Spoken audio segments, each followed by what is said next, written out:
see on the status, then your grandfather all the time. Everyone calls you Dada. Instead of the class, should we just share baby pictures? Yeah, that would be wonderful. So, Nilmani Dada, thank you for arranging.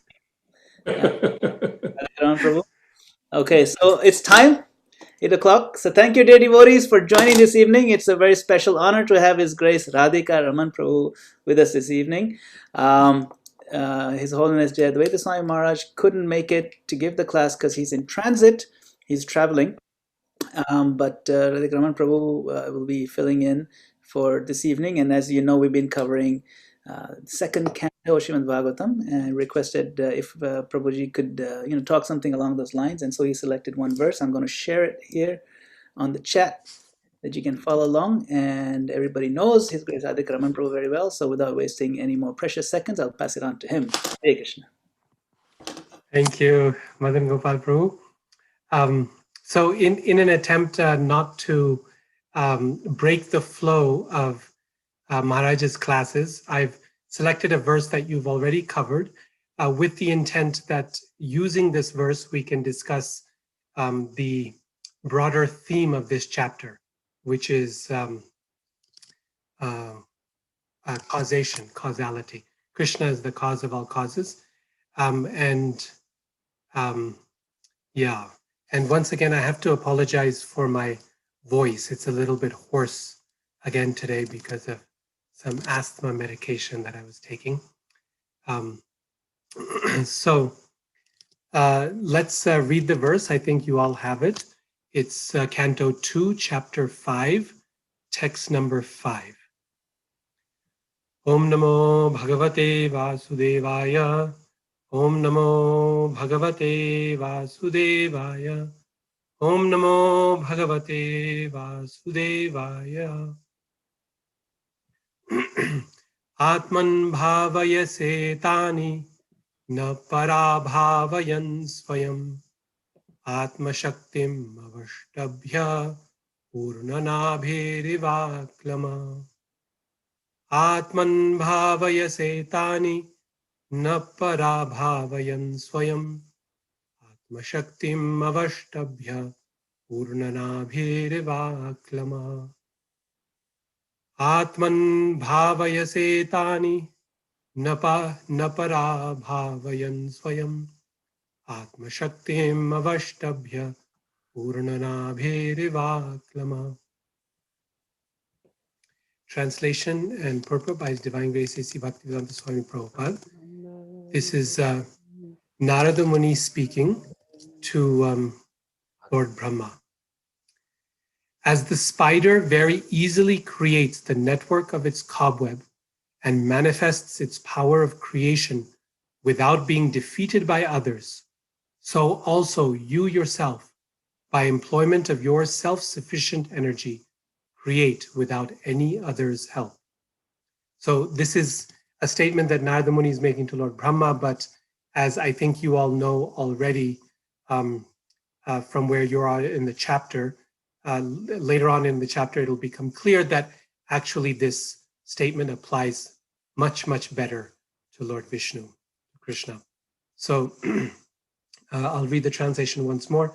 As the spider very easily creates the network of its cobweb and manifests its power of creation without being defeated by others, so also you yourself, by employment of your self-sufficient energy, create without any other's help.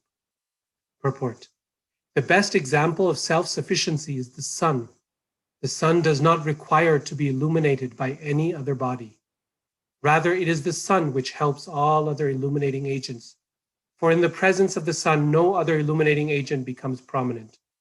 Narada compares the position of Brahma to the self-sufficiency of the spider, who creates its own field of activities without any other's help by employment of its own energetic creation of saliva.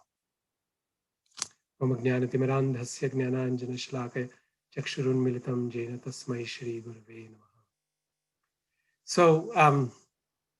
this chapter is, and the chapters preceding also, but especially this chapter of the second canto, is focused on the question of causation, of causality. Who is the cause of the universe, and how does that cause bring about this world? And this is in direct answer to questions posed by Maharaj Parikshit and then posed by Narada Muni to Lord Brahma, as in this chapter. And of course, the title of this chapter also is Cause of All Causes. So this topic of causation is actually a very interesting and very not as easy as it seems initially. So we are really, we're very used to understanding the truth that Krishna is Sarva Karana Karanam. He's the cause of all causes. This is a foundational definition we get in Brahma Samhita, that he's Anadir Adir Govinda. He's the origin who has no origin, and he's Sarva Karana Karanam. He's the cause of all causes. Something that's simple and deeply held by every devotee of the Lord. But the philosophical topic of causation, for those who don't accept this idea on faith that Krishna is the cause of all causes, this is actually a very difficult, very intricate question of causation. There was a British philosopher, a Scottish philosopher by the name of David Hume in the 18th century. And he was very famous for questioning the relationship between cause and effect. He said, just because something happens every time you do it. So suppose every time I drop an apple, I lift an apple in the air and I let go of it, it drops to the ground. So we do this 100 times, 1,000 times, and then we call it a law, the law of gravity, that any object is going to move towards the earth. But his question was very simple and very profound, actually. He said, is there anything in reason, in your mind, that makes it necessary that the next time you do it, the apple will fall to the ground? Is there anything that forces this to happen? Is it possible that it happened 1,000,000 times before, but the next time you take an apple and you drop it, but you let go of it, it's going to not fall. It'll just float. And even if we want to say, yes, it's going to fall, we've got no way of proving it, he said. And his most famous example was actually related to the sun, which is relevant to the purport here. He said, just because every morning the sun has risen exactly according to schedule, how can we be sure, how can we be certain that it's going to rise tomorrow?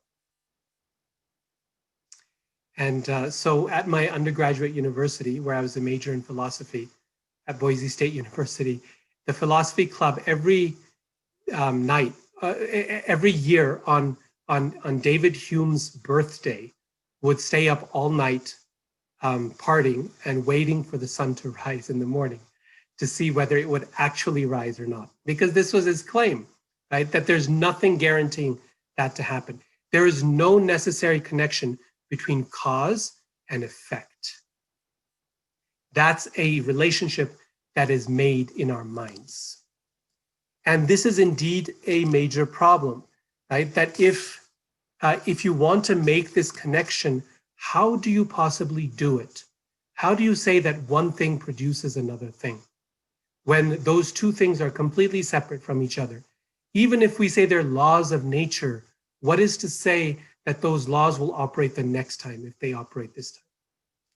In order for us to acknowledge even the basic understanding of cause and effect, if I let go of an apple, it will fall to the ground. Something so simple. We actually need someone who can serve as a guarantor of that cause and effect relationship, who serves as the person who guarantees the fact that causes and effects have intrinsic relationships with each other. And that guarantor of that relationship is God, right? Is the Supreme Lord. And in particular, it's going to be the Supersoul, the Purusha avatar, the Lord within this material world, who makes sure that he's the cause of all things, and within him, all effects exist. So this connection between cause and effect that Hume could not see is described in Vedanta philosophy and in Sankhya as Satkaryavada. It's Satkaryavada. Prabhupada explains this in several purports, that the effect is always present within the cause, and the cause can always be seen within the effect. The two are bound together permanently, right? There's a close connection between cause and effect, that the material world, which is the effect, can be seen within the Supreme Lord. And the Lord can be seen if we look close enough in the material world. So in this way, cause and effect become bound together. This is called Satkaryavada. You need something divine to make Sat, that which is eternal, to make that connection. And this is described in the Upanishads, Chandogya Upanishad in particular. There's the famous verse, Sat eva somya idamagra asit, that in the beginning there was Sat, there was that which is existent. And then very next line, the Chandogya Upanishad says, there must have always been something existent, Sat, because something cannot emerge from nothing. There can be no spontaneous generation. If we do not accept the relationship between cause and effect in the way that Hume suggested, then the alternative is that effects spontaneously generate. They emerge from nowhere, so to speak. That creation happens from nothing. And the Upanishads say that is impossible. Everything must come, everything that is created, that's an effect, must come from a source, from a cause. So God has to create the world. Okay, now that in itself seems simple right there. Okay, God creates the world. But even that, the next step then, if we accept, yes, God is the source of the world, the next step is still complicated. It's a problem, because the next question is, how does God create the world? Or what does he create from? Suppose we say that God is like a blacksmith. I think in verse, 11 of this chapter, Prabhupada speaks of the idea of creation the way a blacksmith creates or a carpenter creates. If God is a carpenter who creates something like out of wood, so he creates this world, he takes some substance and creates it, then essentially what we're saying there is that there is two things in this world. There's the Lord, and then there is the substance, the stuff out of which he creates. Just like there's the carpenter and there's the wood that he uses to create the piece of furniture. So now we have two different substances. And moreover, that substance that God uses to create must have been existing even at the time the Lord was existing, right? From the very beginning. That's how the Lord uses it to create. Again, like a carpenter does. And if we take it like that, then now we've got two original tattvas, two original truths. There's the Lord, and then there's this other thing. So there's potentially two gods, two principles, two original things, and there's a competitor for the position of the Lord. There's something separate, there's something extraneous from the Lord. And the Upanishads say that is not possible. Vedanta philosophy says that's not okay. Bhagavatam says that's not okay. In this canto, aham eva asam eva agre, right? The first verse of the Chaturshloki Bhagavatam. In the beginning, only I existed. One thing, sat eva in Chandogya Upanishad. Ekam eva advitiyam, one without a second. We don't want a competitor to God. No two substances at the beginning.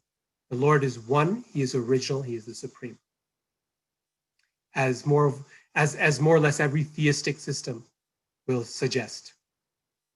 Okay, so we can't have the blacksmith. And Prabhupada in that purport, in this chapter, text 11, he rejects the blacksmith, the carpenter idea that God creates like a blacksmith does.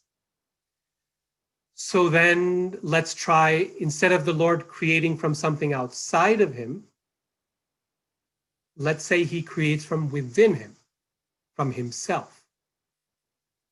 And that would seem to work, except that introduces a different kind of problem. If the Lord is creating from himself, from his own body, what's the issue there? He has to go through a process of self-modification, of change. Now, what is the characteristic of every being in this world? We all go through 6 stages of transformation, right? Birth, growth, staying for some time, decay, death, I think I forgot something in between. Reproduction, I think, is one of them. So we go through these different stages. And because we go through change like that, transformation, therefore we decay and we die. Right? Krishna says, Jatasya hi dhruvo mitra dhruvam janma mitasya cha. When something is subject to change that is temporary, then that thing will decay. It will be finished in time. So the Lord should be stable, should be eternal, Sat, should be changeless. How do we deal with this problem? That if we say Krishna is creating from within himself, he's basically transforming himself. He's going through a process of change and modification. So whether we say creation happens outside the Lord, or we say it happens from within the Lord, either one causes a significant problem. Right? So you see, saying that Krishna is the cause of the world is not such a simple thing to start off with. It causes an immediate problem, a philosophical problem. So for that reason then, Vedanta Sutra says, no, it's not created by a substance outside the Lord. It's not also created from inside the Lord. It is created by the Lord's energy, by a transformation of the Lord's Shakti. So basically, we introduce something in the middle that is called Shakti Parinamvada, that the Lord is changeless. However, that changeless Lord has energies, has Shaktis that eternally emanate from him. And it's those energies which transform. He doesn't transform directly. He transforms indirectly. Those energies transform and produce all the things of the spiritual and the material worlds. The spiritual energy does for the spiritual world, the material energy for the material world. And the finest example for that, Srila Prabhupada is quoting in this purport, describing, is that of the sun. That the sun is constantly emanating sunshine. There's no point at which the sun exists without sunshine and decides, okay, it's been 3 hours since I rose, let's now start the sunshine. It doesn't happen. Sun means sunshine.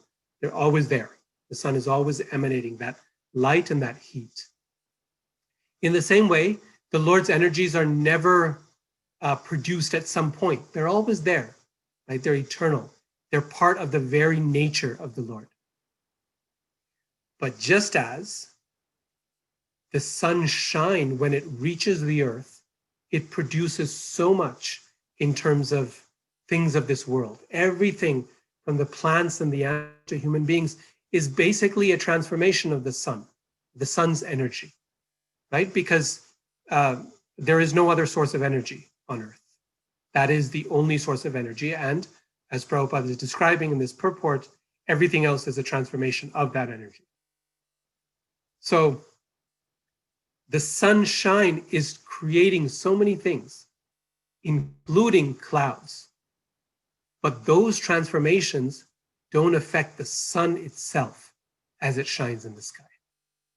Not even the largest cloud can affect the sun itself. In the same way, the transformations of this world, especially the miserable transformations of the world, cannot affect the Supreme Lord. It cannot affect the Lord. He doesn't go through a process of painful change and self-modification in order to create the world. So in this way, we've got the Lord who doesn't create externally and doesn't create from his own self directly, but through the via media of his energy. Another wonderful example given in this regard is the spider in this verse. The example of the spider in relation to the way Krishna creates this world is actually given several times in Srimad Bhagavatam. This is not the only place by any means. It's actually a very favorite example to describe the process of creation because it's a very good analogy, just like the sunshine is. The spider creates the web from its own saliva. So we can think of that saliva as the energy of the spider. As it creates that beautiful web and very intricate and very sticky and complicated and dangerous for those who are not on the spider's side. As it creates that web, it's not changing itself, right? It's still who it is. It's the spider. It's not like one of its arms or limbs or one of its 8 legs are going off in some way or it's breaking apart. No, it's still whole, it's still complete, and yet it's able to produce this web. Moreover, the Bhagavatam describes when creation is done, so it produces the web, then it maintains the web. And this is a fact. Spiders are always, so long as they want to keep the web, they're repairing it. So flies come in, they get caught, they get tied up, and the web gets messed up. Holes are created, holes are punched into it by flies and other bugs and so on. The spider will come and it will fix that web, right? And then, so it maintains it, creates it, it maintains it, and then when everything is over, then it wraps that web into itself again. Now, I was wondering about this wrapping up business because I've only seen abandoned spider webs. I always thought they just left. And indeed, many spiders do. But certain spiders do then again consume or wrap up. So I looked this up, and it's a fact that spiders wrap up their web into themselves. They consume parts of it, of the web. And in this way, it all goes back into them, right? So of course, no analogy is going to be perfect, definitely not a material analogy to describe a spiritual reality, but it's pretty good to describe the process of creation, maintenance, and dissolution in the way that the Lord does it as a creation of his energy. Okay, so Krishna creates the world. Now, in the analogy of the spider, I want you to notice a couple of things. One is that the spider is the one who is making the web. Okay, so the spider is the producer, the creator in the regular sense of the term, or the efficient cause of the world. The spider, the stuff of the web, where does the spider get it from? Itself, its own body, right? Notice the Bhagavatam doesn't use the example of birds in a nest, just as birds create a nest in the same way the Lord creates the world, because there's a problem there, which is that birds use other things to create their nests. They find twigs, etc. But spiders, to create their home, they use everything from themselves. They need nothing else outside of themselves. They're self-sufficient, which is the big point in this verse. Okay, so that stuff of the web is also part of the spider. So the spider is the efficient cause. The spider is also the substantive or the substantial cause, the substance of the world. And ultimately, that web exists for the spider's own pleasure, right? In terms of the final cause. And in the way that this world ultimately exists for the pleasure, for the will, for the lila of the Lord, even though in the interim, he's actually creating it for us, for our existence there. But this point is very crucial, that Krishna is not just the maker of the world, but is also the stuff of the world. And this is not something to be taken for granted. Other religious traditions, other philosophical traditions in India, even other Vaishnava traditions don't necessarily accept the idea that Krishna is both. If you've read the Adi Leela of Chaitanya Charitamrita, you will remember how much Krishnadas Kaviraj spends time talking about efficient causes and substantial causes and this cause and that cause, and how the Lord is both, right? As his Shakti is the one who's creating the world, and Pradhana is the stuff of the world that he creates from. But all of this is the Lord. He says Lord Nityananda is the efficient cause, and Advaita Chaya is the substantive cause of this world. So Krishna, therefore, he is everything. He's the substance and the maker both. He's the carpenter and he's producing from his own body. And this is why in Bhagavad Gita, Krishna, when he says, Pitaham asya jagata, mata dhata pitamaha, that I am the father of this creation, and he also says, I am the mother. Because both types of creation are the Lord, right? Either directly or indirectly. So he's the seed-giving father, aham bija pradapita, in the form of Mahavishnu and then eventually Lord Shiva. He's the one who's giving the seed of this creation. And but he's also the mother. In what sense? Because the mother is creating the child of the body, the body of the child from her own body, right? Every piece of that child's body, every cell is from the mother's own body. And in this way, the mother is the substantive cause. She's the substance of the child itself. So Krishna's indicating he's both. He's the efficient cause. He's also the substantial cause of this creation. Okay. So once Krishna spins off this world, and then he impregnates this world with the jivas, with the living entities, and this world is in fact his own energy, is Shakti. In this way, as the energy of the Lord, the world is also him. It's his part of his being. Now, after he does this, we're still left with one more problem. The cause of the world, and the world, Krishna is the cause, the world is the effect. Okay? And we've bound the two together in a way that Hume was not able to. Okay? We tied them together, Satkaryavada. But what about cause and effect in this world after it's created? How are cause and effect bound in our lives? How is there a relationship between cause and effect? In particular, and here's a big challenge, right? Which is, how is it the case that we who are, causing so many things, right? We're secondary causes. Like Krishna says, prakriti sthani karshati, we're manipulating this world, struggling with it, exploiting this world. So how are we doing that, given the fact that we are spiritual, non-material, and everything around us, which we're manipulating, is material? How can something that is non-material even come in contact with, how can we, forget manipulate, how can we even perceive that which is non-material,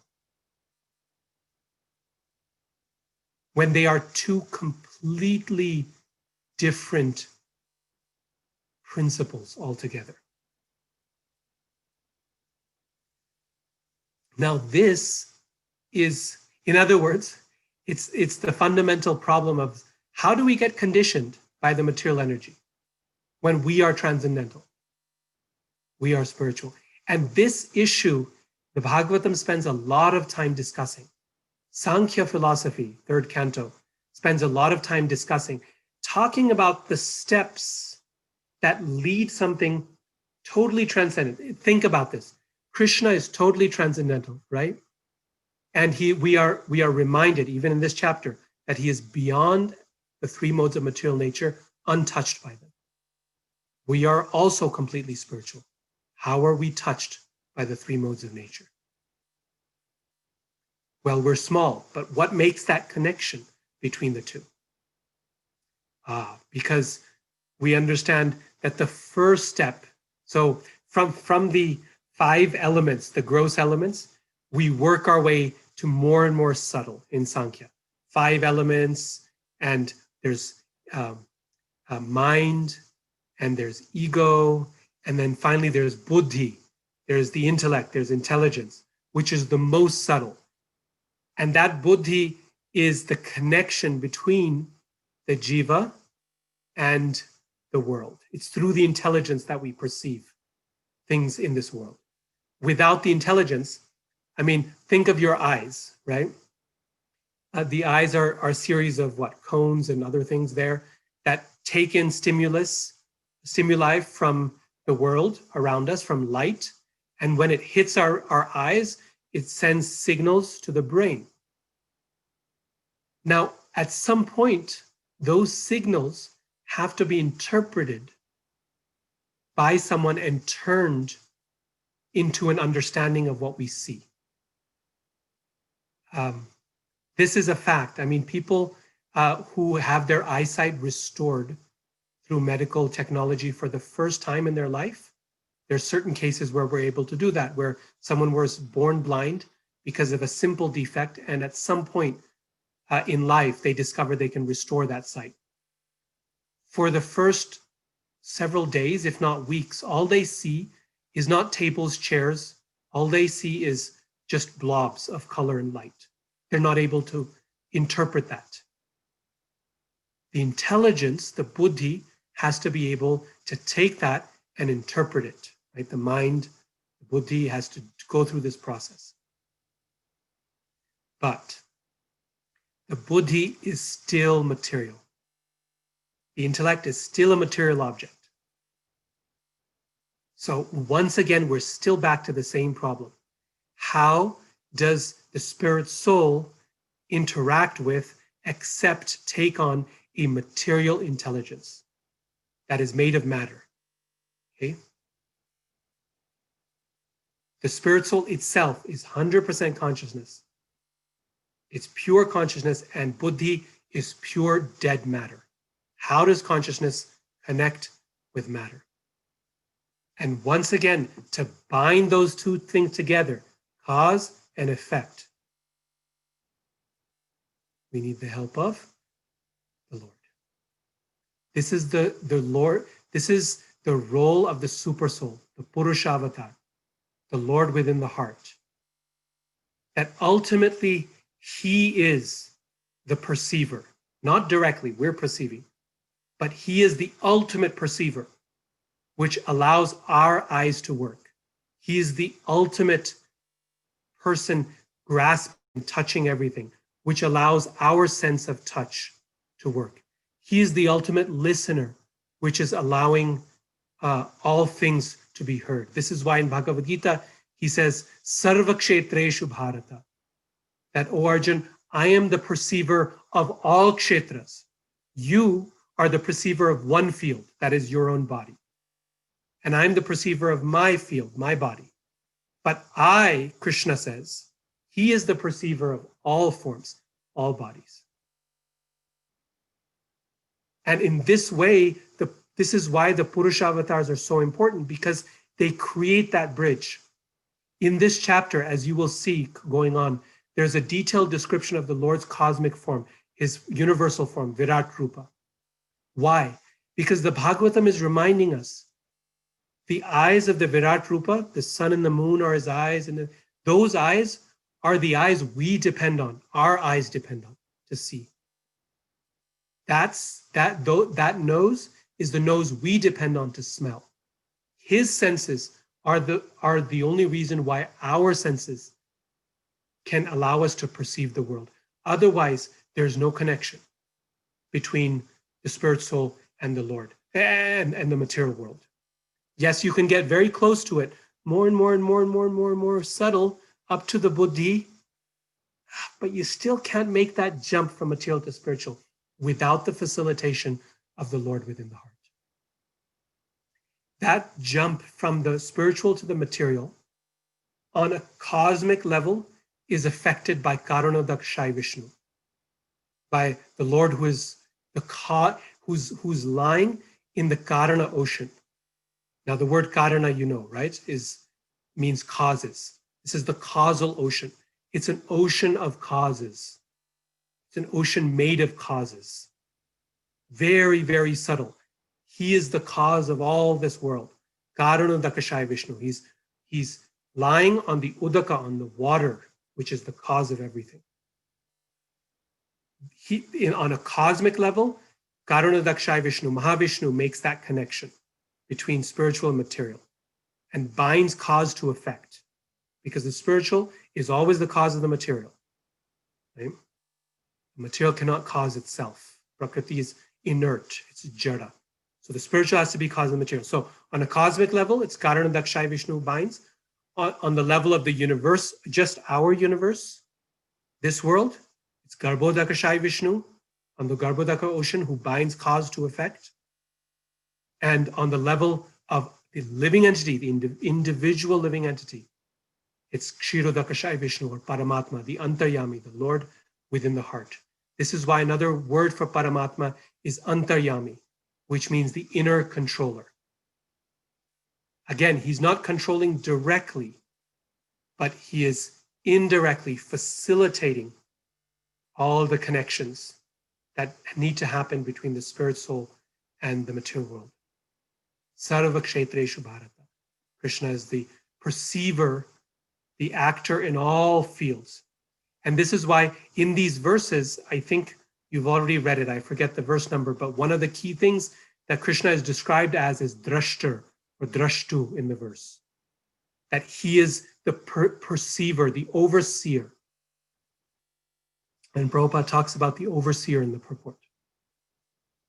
This idea of overseeing, this is a very, very important, very profound idea. Overseeing doesn't simply mean just watching everything. It means that, yes.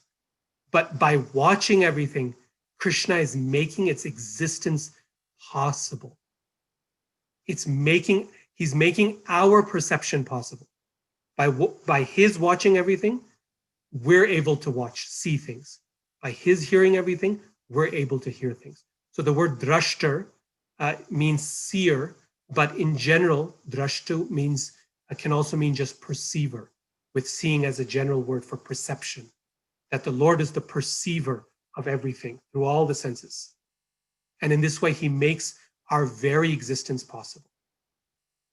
This is why we say that nothing would exist, not even for a moment, without Krishna's presence. Not even for a moment would anything exist, because the very relationship between cause and effect would splinter, right? It would be torn apart. And without that, nothing can exist. And he is what makes that connection possible. And this is why in the 10th chapter of the Gita, he says, Yad yad vibhutimat sattvam shrimat urjitam evava tatta devavagachatvam mama tejongsha sambhavam. O Arjun, you should know that I sustain this entire creation with but a spark of my splendor. So this is that spark, meaning just as Paramatma, who's a portion of a portion of a portion of a portion of Krishna, something like that, right? Krishna is sustaining the very existence of this world by allowing causes to produce effects, by binding that relationship together. So this is why this chapter is so significant chapter 5, Krishna is the cause of all causes.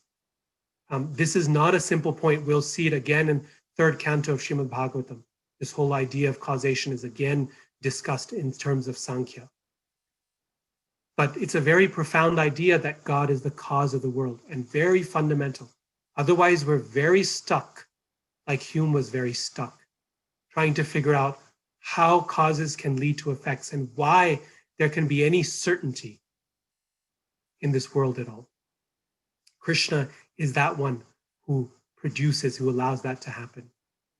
And that is true not just on a physical level, but also in a personal, in a mental, emotional level as well.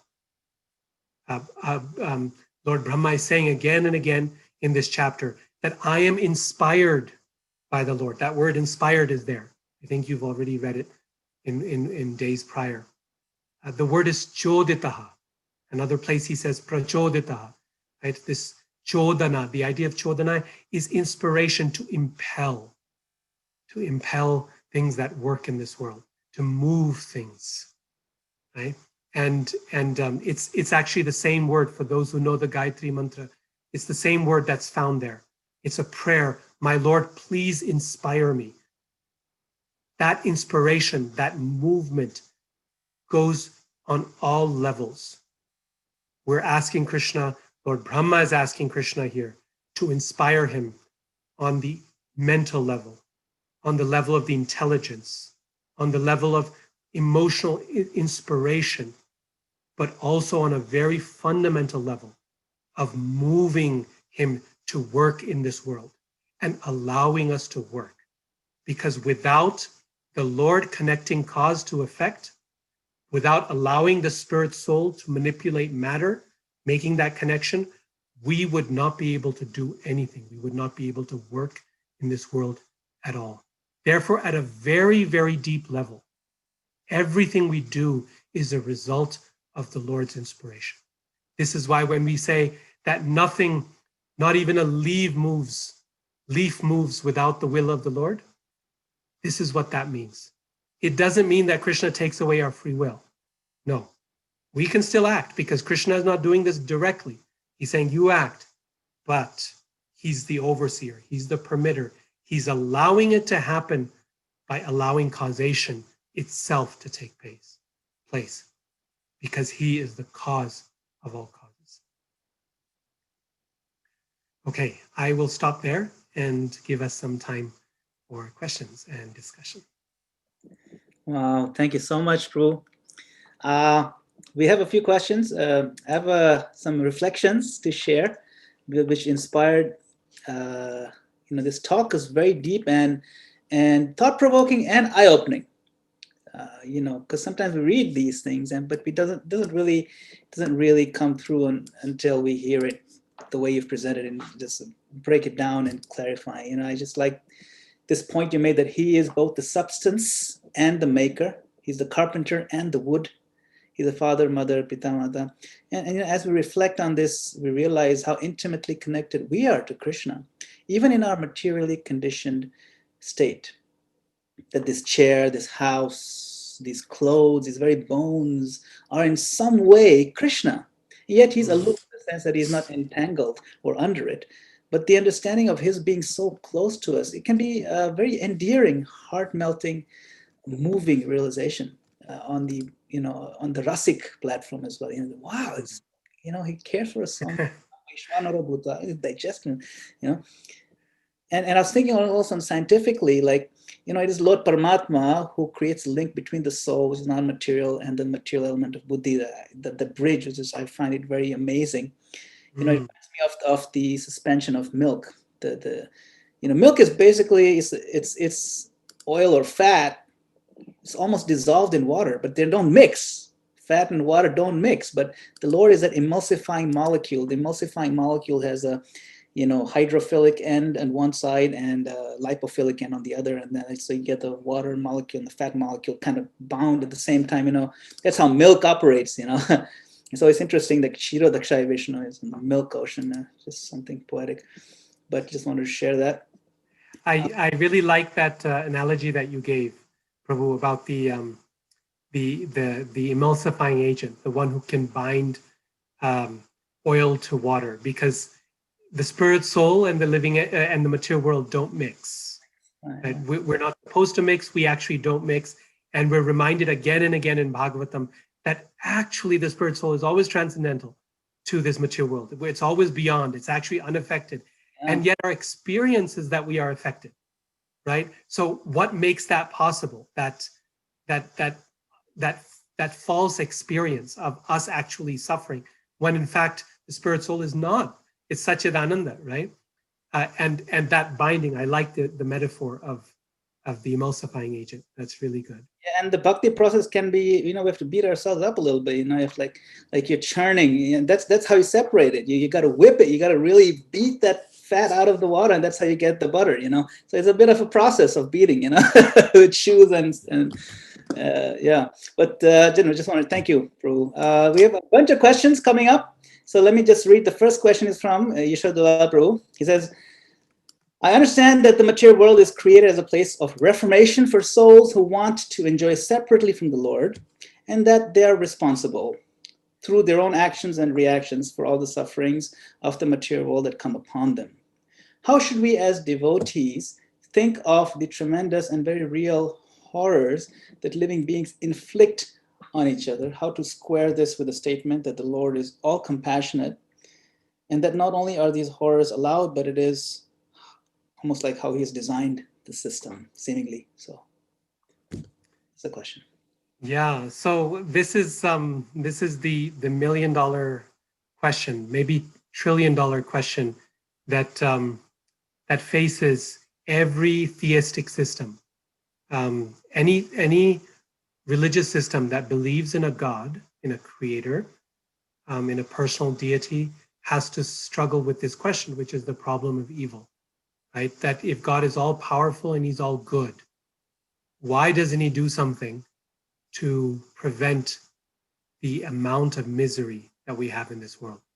Now, some weeks ago, I think on this forum, Gopal, my younger brother, gave a very nice class on the problem of evil in particular and how it's understood in the Vaishnav and Vedantic perspective. So it's actually a really big topic.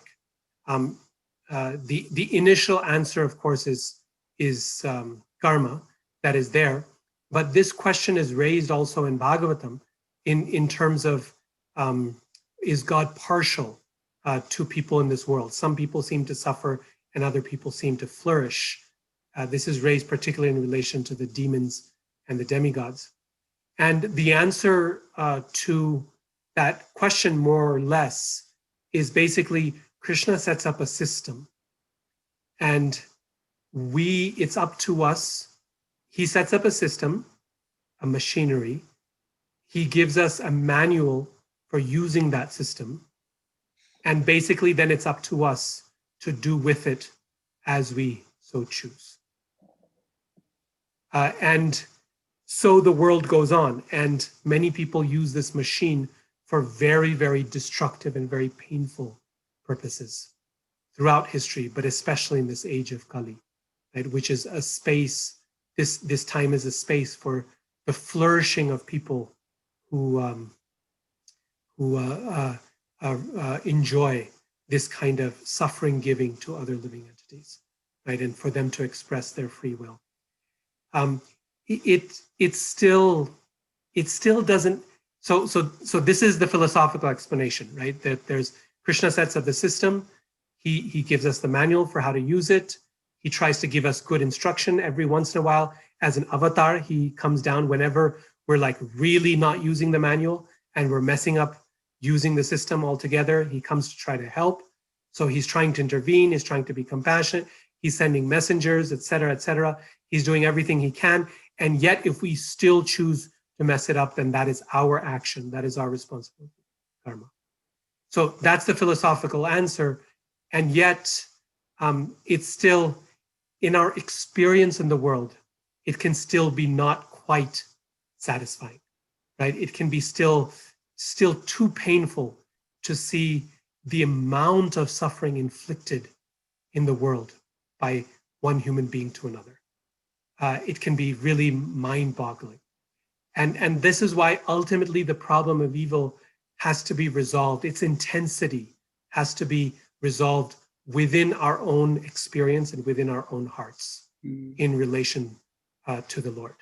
In other words, that's the only place we can ultimately come to terms with all the suffering in the world, is when we are able to make sense of it in our own lives and in our own relationship with Krishna. And as much as we can make sense of it and be peaceful with it, that is okay. But ultimately, we're not going to be able to understand everything. And this is the problem of evil, is one of those things which is eternally remains a mystery, because it's the question of, why does God act? And why does God act in this way? And if we could answer that question, it means that we would have a handle on the Lord's mind, right? On his thinking. And remember what we just said, that we are aware of one kshetra and he is aware of all kshetras. So if we have a handle on his thinking, it would mean that we are actually Krishna and we just didn't realize it, right? So that's obviously not possible. So this is why every religious tradition that I've come across comes to a point of, at some point, putting their hands in the air and saying, we'll understand some of it, we'll understand maybe most of it, we'll understand it maybe intellectually, maybe we'll understand it a little bit emotionally, but ultimately, the Lord is working. And there's a very nice quote by Vishwanath Chakravarti Thakur, where he says something very similar in a commentary to Srimad Bhagavatam, Canto 1. He says in the Bhishma Dev episode, he says, our job is to keep asking questions. My Lord, why do you do this? And Krishna's job is to not answer, or answer in very confusing ways that we may not understand. So that's him and that's us. So there's so much more that could be said, because this is a very, very big topic. But I will leave it at that, just because I think there are plenty of other questions. Thank you very much, Prabhu. And there's a lot of great stuff in your answer as well that we'll can digest for sure. So we have a number of other questions. So first, Guru Das Prabhu, followed by Gail Mataji. So Guru Das Prabhu, please go ahead. Hare Krishna, thanks for your nice class. Thank you. So you brought up a point near the very beginning of how cause is separate from effect, basically. You were describing David Hume, and so it kind of set off my thinking that Srila Prabhupada would preach just like this. He would actually use this cause effect when he would say, how can a person who sees everybody dying around him think that he is not going to die? That's also, of course, in the Bhagavatam, Yudhisthira's amazing observation. So please comment on this. Yeah, so it is not our philosophy that the cause is separated from the effect. This is Hume's confusion, his attempt at separating cause from effect, and not being able to find a connection, because he's a skeptic, and most importantly, skeptical about the existence of God. And so he's not able to see what that connection is between a cause and effect, between us and the world. But we, as Vedantists, we agree, we accept very deeply, this is one of the fundamental principles of Satkaryavada, that cause and effect are closely bound together. In fact, we will always see the cause within the effect if we look close enough. And Prabhupada mentions this several times. So this is not only our perspective, but it's also a common sense perspective. Right? And this is why in that statement that you're mentioning from Prabhupada, anyone who sees that people are dying, they will think they will die. Right? That this is a common sense thing that we should see. And yet, Yudhishthira Maharaj's lament is that our situation is, our conditioning is so great that we purposefully blind ourselves to that relationship between cause and effect. So on the one hand, it is philosophically sound, and it's also common sense. On the other hand, we lose our common sense because we want to. We're like the ostrich in the sand. We stick our head in the sand and hope it'll go away because everyone's dying, but I'm not going to die. Ahanya hani bhutani gachanti hayamalayam. Shesha sthavaram ichanti. Those who are left, they want. Let me be sthavaram. Let me be stable. Kim ascharya matapara. What can be more amazing than this? Very nice point. Thank you so much, Prabhu. Thank you for the connection. Thank you, Prabhu. So Gail Mataji had a question. Gail Mataji, please go ahead. Yeah. Hare Krishna, Prabhu. Yeah. I had a couple problems. One is when you said that, how can spirit come in contact with matter? And I think of an extremely crude analogy where, we as human beings, we can mold clay, even though we're not made of clay. So, if we can do if the human being can mold clay, then why can't the spirit manipulate matter? And another thing is that you said that the intelligence is the most subtle element, but my understanding is that it's the false ego, and it's the false ego that connects our spirit soul to matter, that gives us that sense of connection. And lastly, if it's not Vishnu who directly manipulates matter, then because he never comes in contact with matter. I think we say that he manifests as Lord Shiva for that purpose. So since he is not the one who directly comes in contact with matter, then who is the one that does it for us? Yeah, that's my list. Yes. So let me start with the last one, which is who makes that connection. So the Lord, it's a progressive process, right? So Krishna is there in the spiritual world. He's absorbed in his Leela. But when he wants to engage with the material world, he takes the form of the Purusha avatars. And in this way, their specific job is to the process of creation. But even there, he's still distant. And each of the Purusha avatars gets closer and closer and closer and closer, but not quite touching. And the moment he touches material energy directly, then that, as you mentioned, is Lord Shiva, Mahadev, who is like yogurt. When milk is touched by culture, it turns into yogurt, right? So in this way, he becomes the seed-giving father through the agency of Lord Shiva. And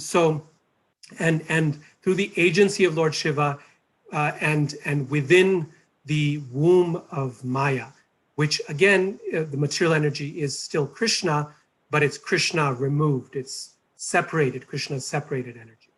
So it's a process of stepping closer and closer, downward and downward to the material world, and yet remaining aloof. And so Krishna, he ultimately makes that connection in the form of Lord Shiva. So that's a very, very nice observation. And then regarding your first question, so the challenge of connecting spirit to matter is still there. Yes, we can. So obviously, the spirit soul does connect with matter, right? This is ultimately what happens. This is why we're conditioned. But how that process happens is still something of a challenge. In the example that you gave, we can manipulate clay, even though we're not clay, but in reality, we are clay, right? When we're manipulating clay, it's our material body, which is essentially clay, earth, water, fire, air, ether, manipulating another material object that is earth, water, fire, air, and ether. So that connection is easy. But when we come to the connection of the spirit soul with matter, then I forget what canto it is in Srimad Bhagavatam, I'm forgetting, but this question is explicitly raised, is how is the transcendental spirit soul conditioned by matter? Right? This is that fundamental issue. How does that actually happen? How does that connection take place? And for that, the Lord does need to facilitate as Upadrashta, Anumanta, Bharta, Bhokta, Maheshwara in Bhagavad Gita. He has to be the overseer, he has to be the permitter, he has to be the enjoyer, he has to be all of these things in order to, when he does it, we as his part and parcels, we can do it too, essentially. If he didn't do it, if he didn't connect, then we wouldn't be able to do it. Now, how does Krishna connect? That's the step-by-step process that we just tried to describe. And I forget the middle question now. Yeah, it was about the false ego versus the buddhi, Yeah. No, so that's a very good point. So yes, the intelligence basically, the false ego is resting within the intelligence. So what you described is precisely correct, right? That false ego, that ahankara, is that conception of the self, very, very subtle, where but that ahankara rests within our intelligence, within the buddhi itself, which takes on that conception that I am a man, or I am a woman, or I'm black or white. But you are correct. Thank you so much for pointing that out. Okay, Prabhu, thank you so much. I'm so sorry that we don't have time for follow-ups. Everybody is spared. Okay. Yeah, no problem. So yes, we would like to go a few minutes because there's a couple more questions, if that's okay. Yeah, no problem. It's still early here in Utah. Okay, good. I'm more worried about you. No, we are very eager to take the advantage of this opportunity with you, Prabhu. So Sham Kund Prabhu asks in regards to Krishna being cause of all causes and the reason for all causes. How does it work in the spiritual world where there's no need for interaction with matter? In other words, what is his role in the spiritual cause, if there's any such thing? If you can kind of, and how does that connect with what we're discussing here? Yeah, so this is a great question. And the whole idea of causality, as we described it, does not operate in the spiritual world. Yes, Krishna is the source, the cause of the spiritual world. We know this from Bhagavad Gita. But in a very different way. Krishna is the cause of the spiritual world exclusively like so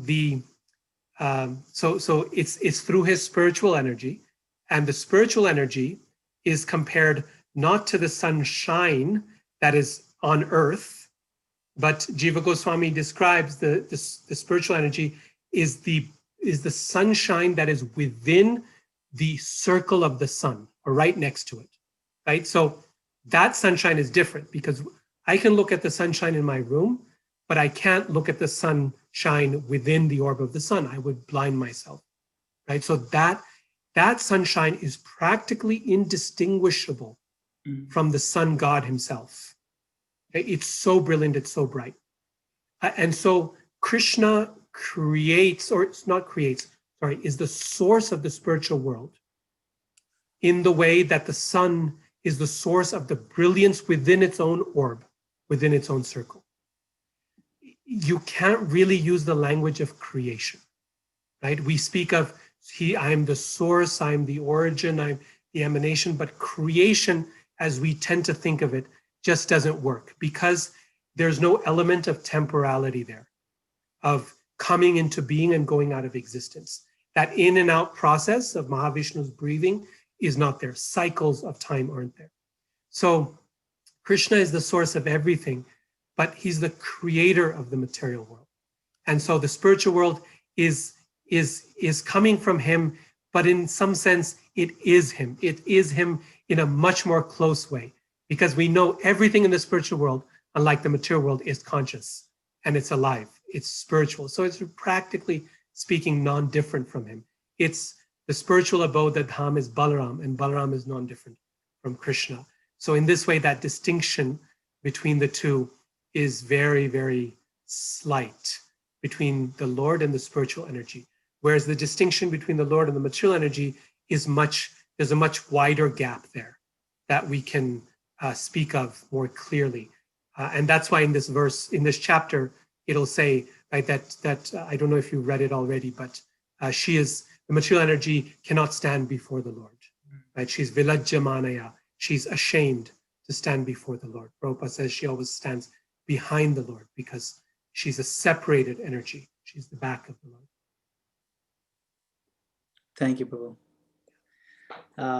So a couple more questions. Samarpan Gopa Prabhu asks, the vision of the Mahabhagavata is regarding to matter. When the Mahabhagavata looks at matter, does he see matter? Does he see Krishna? Or does he see Krishna's energy? Like Prahlad Maharaj saw Narasimhadev in the pillar. So could you clarify or elaborate on that aspect of how the Mahabhagavata sees matter? Yeah, so one time, I think this is from Hari Shauri Prabhu's first volume. I could be wrong, but he recounts this instance where he was on a morning walk with Srila Prabhupada, and someone asked Prabhupada, so Prabhupada, the pure devotee, sees Krishna everywhere, and Prabhupada said yes. And so he sees them. So how does that work, Srila Prabhupada? When he sees this tree, is it that he sees every leaf as Krishna and Krishna kind of hanging on each leaf and the branches and the whole tree is kind of different parts and pieces of Krishna? And Prabhupada said, no, it is not like that. He said the devotee sees Krishna everywhere in everything because he sees everything as Krishna's energy, right? So it's exactly in the way that we described today in the class, that if Krishna is the cause and he is also the substantive cause, but not the substantive cause as in the blue boy is made from his substance, no, through his energy, the Pradhan, Maya Shakti, the Lord is the substantial cause. Therefore, Krishna is everything as his energy. So when the devotee, the pure devotee sees everything, he or she sees Krishna's energy, right? That everything is Krishna's energy. And in this way, because the energy is in many ways non-different from the energetic, therefore, the devotee sees it as Krishna, but also the energy is different from Krishna. And therefore, the devotee thinks, I must use it in Krishna's service, bring it back together with Krishna. That bheda is always there. Thank you, Prabhu. That reminds me of that analogy Prabhupada used to give, that, factory, the Ford car, and anybody who's a Ford factory belongs to the Ford, Henry Ford, and so anybody who sees, like if you see a Tesla on the road today, right, you'll immediately think of Elon Musk, because Elon Musk just recently became the second richest man. He became even richer than Bill Gates because his stock, his stock has gone so much up. And you see Tesla, and immediately you think of all these amazing, electric batteries that he invented. And I mean, you see a Tesla, you just see a car on the road, but you think of that person. Now, if I wasn't educated, like if it's somebody else, that's just another car. I don't know, just a Tesla. I don't even know what model that is. I have no idea of Elon Musk. But those who are educated, who know what's going on, they'll immediately see all the wonderful, brilliant genius of Elon Musk when they see that car. That's a different kind of. It just made me think of that, especially these days, use so much, So a couple of other questions. Venkatesh Prabhu asks, question 1. Okay, material analogies are used often to explain spiritual realities, but is there some other way to explain the reality? That's question 1. And 2, in case of material science, there are experiments to prove the laws and realities. In case of spiritual science, it is said it works after the principles are applied by the individual. Is this correct? So those are 2 different. Yeah. So, okay. So let's see. The first question was, again, material analogies, right? Okay. So with the there's in Nyaya, in Indian logic, there's a system for showing or proving any point. You have to have the premise, right? And then you have to have the thing you're trying to prove, and then you have to have the connection between the two things, called vyapti. And then you have to have an example. So an analogy on its own will never prove anything. right? So I can say, I can compare myself to a potato, for example, and try to bring all kinds of conclusions from that. I'm round and I'm crunchy, and but it's useless, right? That doesn't prove anything. It can't prove that I'm actually a potato. The subject matter, the thesis and the conclusion have to make sense, and you have to prove from A to B. But analogies can be very, very useful to help us see how that connection comes. They're useful for our thinking or reasoning process. And so this is why analogies are considered to be an essential part of a cogent argument, of a valid argument according to Nyaya. And this is why Bhagavatam gives metaphors and analogies everywhere, all the time, both for the intellectual process of understanding and also for for the emotional aspect of it as well, right? So there's the intellectual thing, Krishna's like a spider, but then we also hear Krishna's eyes are like a lotus petal. Nama pankaja nabhaya, nama pankaja maline, nama pankaja netraya, namaste pankajangre. And Prabhupada in Teachings of Queen Kunti, he titles this the vision of lotuses, right? So this is not meant for logical argument. You could say, well, Krishna's hands are soft like a lotus, etc. You could do some logic. But the main point is that we understand, we appreciate Krishna's beauty. So analogies are useful both for the intellectual reasoning and for the inspiration, the emotional, devotional rather, the devotional appreciation of the word. Now, in terms of your question about material science, so basically, in material science, you have certain kinds of hypothesis, and then you have to apply that hypothesis within the context of a laboratory, within the context of an experiment, and see what the results are.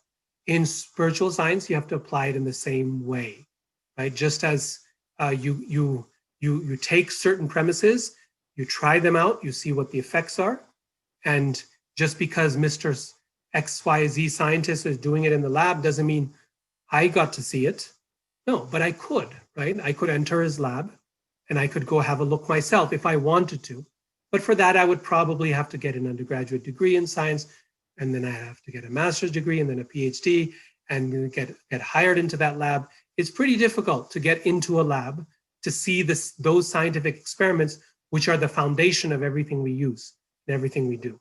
But it can be done.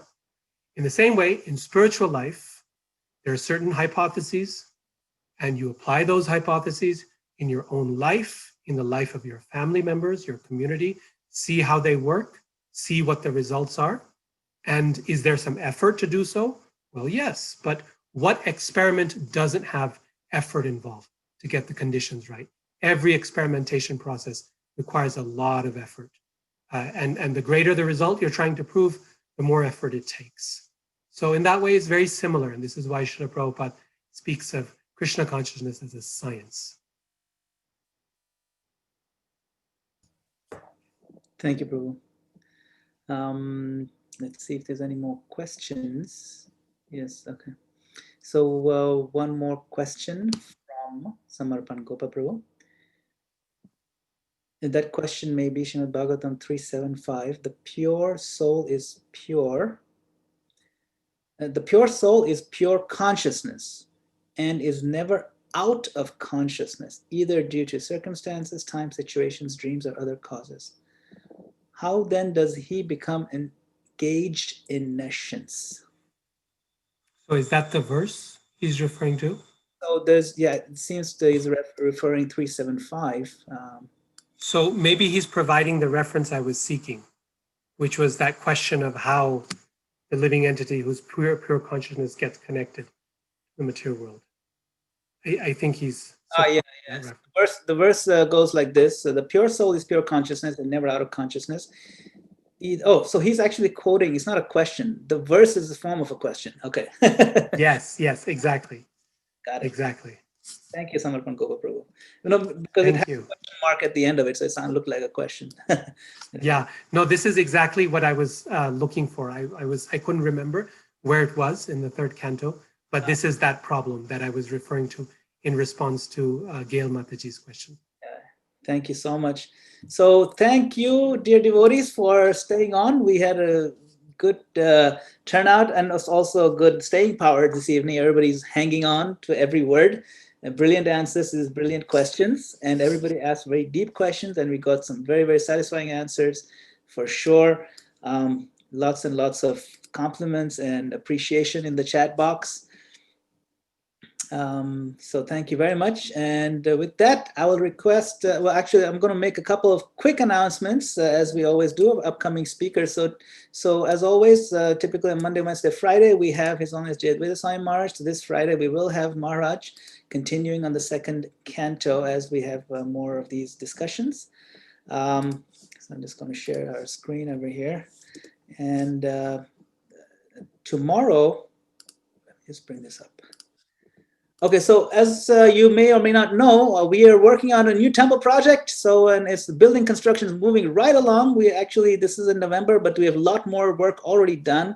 The walls are coming up over the horizon. So thank you all for your support. We've raised and spent $4 million already, and we're seeking obviously a little bit more money to finish this. But one way you can give is you can just sign up on Amazon, Smile, and connect ISKCON of New Jersey to your Amazon account. And every time you buy something, ISKCON gets a couple of dollars, some percentage. And this way we've already raised a few thousand just through Amazon. So please sign up on Amazon Smile. And if you buy something, just connect it to that. It's pretty easy. It's a one-time thing you have to remember to do.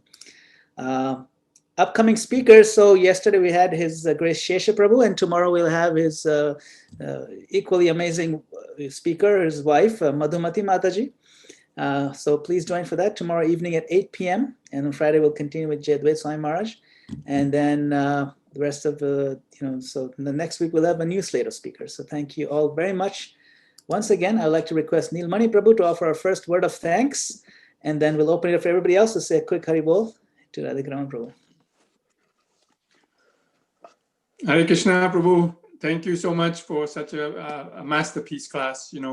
When an ordinary layman mind reads that verse, I'm thinking of spiders and spider webs and things, and I have no clue as to how you can unravel it into so much deep meaning and understanding. And this is the beauty of Srimad Bhagavatam, that embedded in all of these verses in the Sanskrit is so much depth, and so all of the jewels are right embedded in there, but it needs a good miner and a helper like you to help us see that through there. So thank you so much for doing that today in this such a wonderful way, and put the whole chapter in context for us. Thank you, Prabhu. Hare Krishna.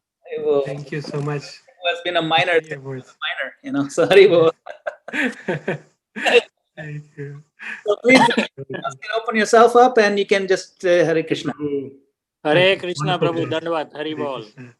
Hare Krishna Prabhu, thank you so much. Dandavat. Hare Krishna. Thank you for the great class.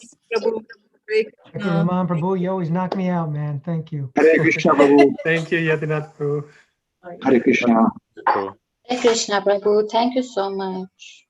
Radhe Radhe. Hari Bol. Hare Krishna. Hare Krishna. Srila Prabhupada ki jai. Jai. Prabhu ki jai. Jai. Bhaktivinoda ki jai. Jai. Hari Bol. Hare Bol. Hare Bol. Hari Bol.